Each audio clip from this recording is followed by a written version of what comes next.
Nós estamos num curso da ADESG, Academia Superior de Guerra, que tem a intenção de formar lideranças entre os civis, visando principalmente a cidadania.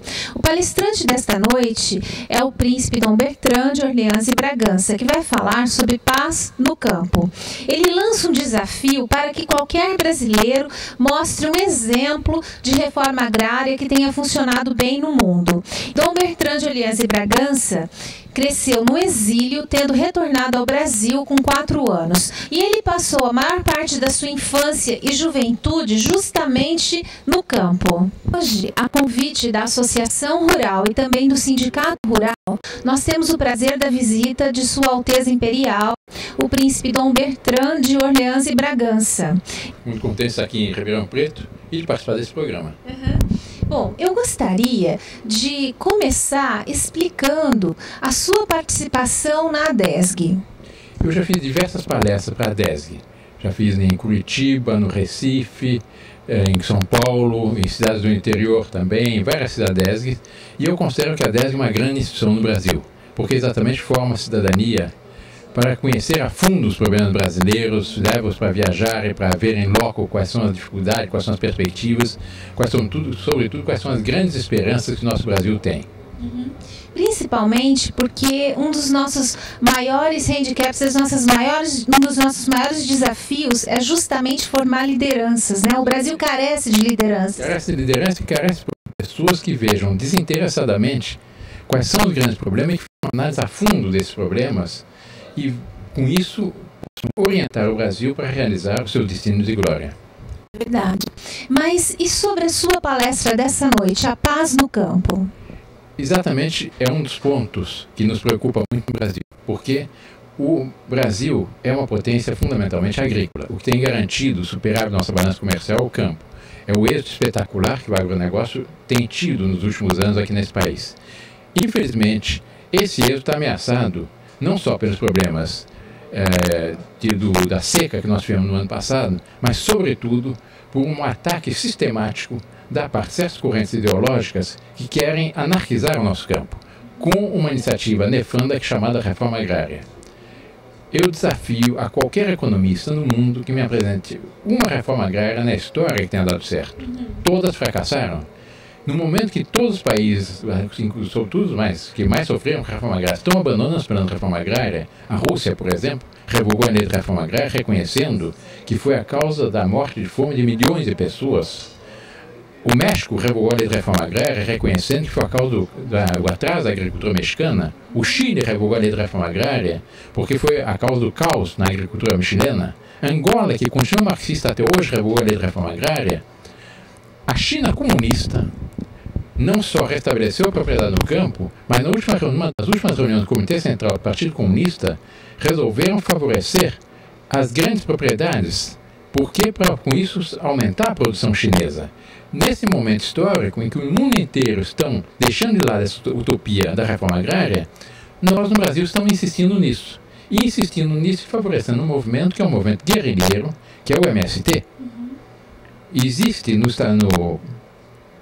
no projeto básico do MST, está dito claramente que todas as agitações em torno da terra visam exatamente educar as massas para a tomada do poder para estabelecer no Brasil o regime socialista e acabar com o regime da propriedade privada, da livre iniciativa, que tem garantido a nossa economia. Mas eu acho que uma coisa muito importante que a gente precisa refletir nesse movimento é o critério de escolha. Porque ainda se os lotes estivessem sendo destinados aos estudantes de agronomia, técnicos agrícolas, talvez a gente pudesse ter um pouco de esperança. Na realidade, existem alguns projetos de colonização muito bons no Brasil. Por exemplo, existe um projeto no estado de Tocantins chamado Projeto do Rio do Sono, que são lotes de 1.000 hectares, que são vendidos com 3 anos de carência, distribuídos para técnicos agrícolas, agrônomos, etc. É um projeto feito em colaboração com o governo brasileiro com o governo japonês, com um financiamento com 3 ou 4 anos de carência, financiamento para um pivô central, construção de uma casa, de um galpão, um trator, e com isso o pessoal tem tido um resultado muito grande, mas são pessoas que são vocacionadas para a terra.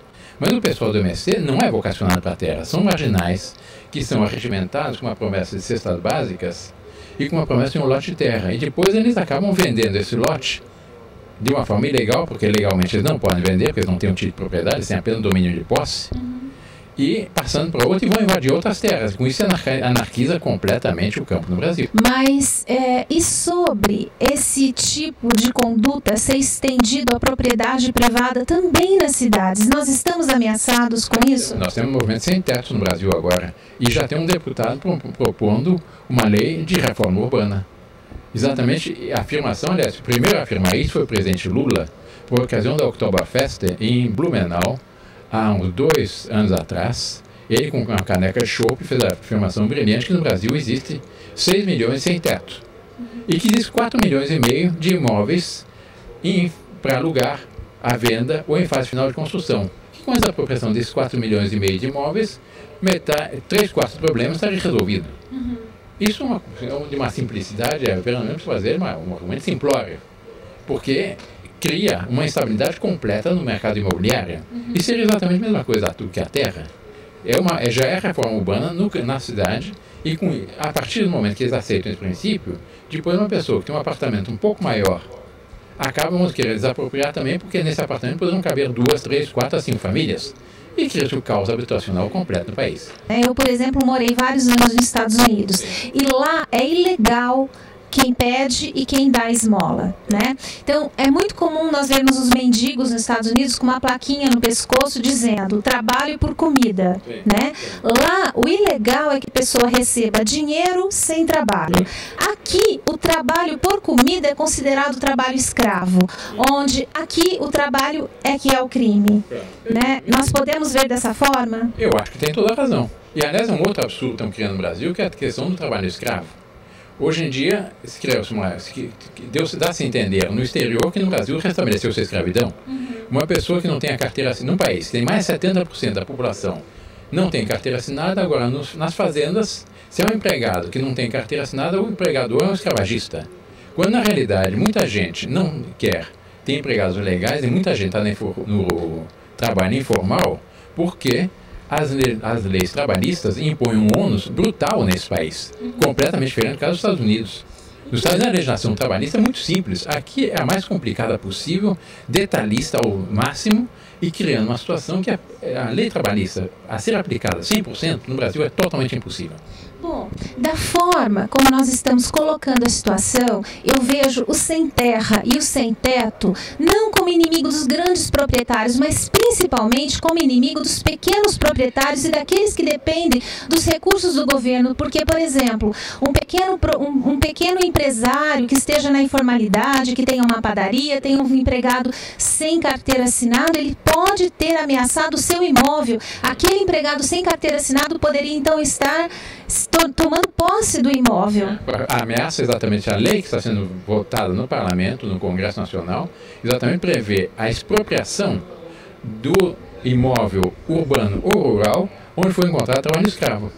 Expropriação quer dizer, é o confisco sem indenização. Desapropriação é confisco com indenização, que já é muito abaixo do valor real.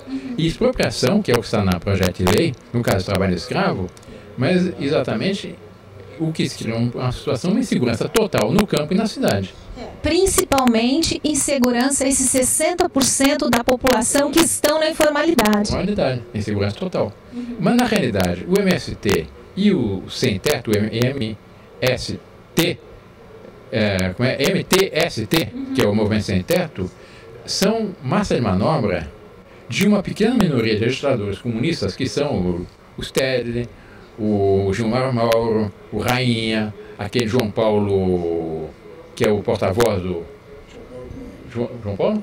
Cunha também. João Paulo Cunha e outros. É uma pequena minoria de pessoas muito intelectualizadas que fazem um movimento revolucionário, uma verdadeira guerrilha que está sendo organizada nesse país.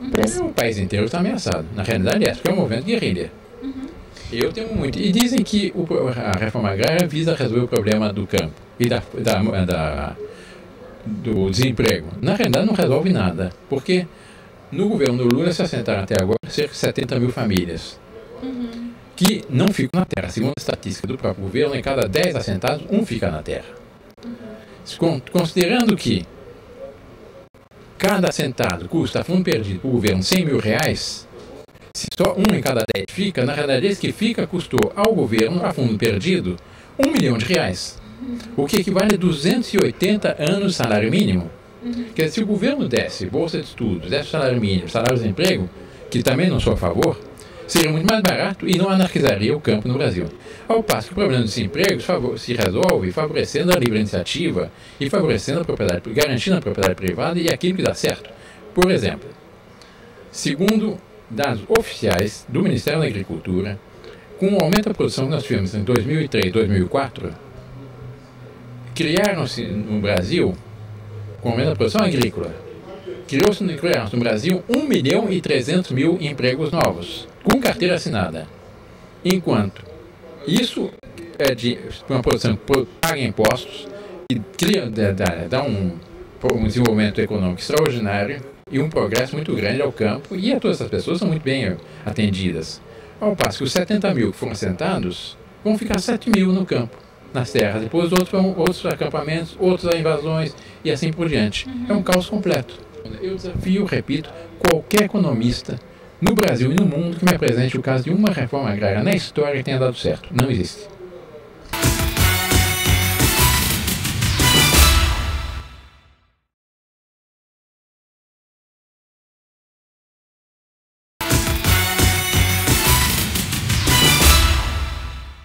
Ele está aqui justamente para falar de paz no campo.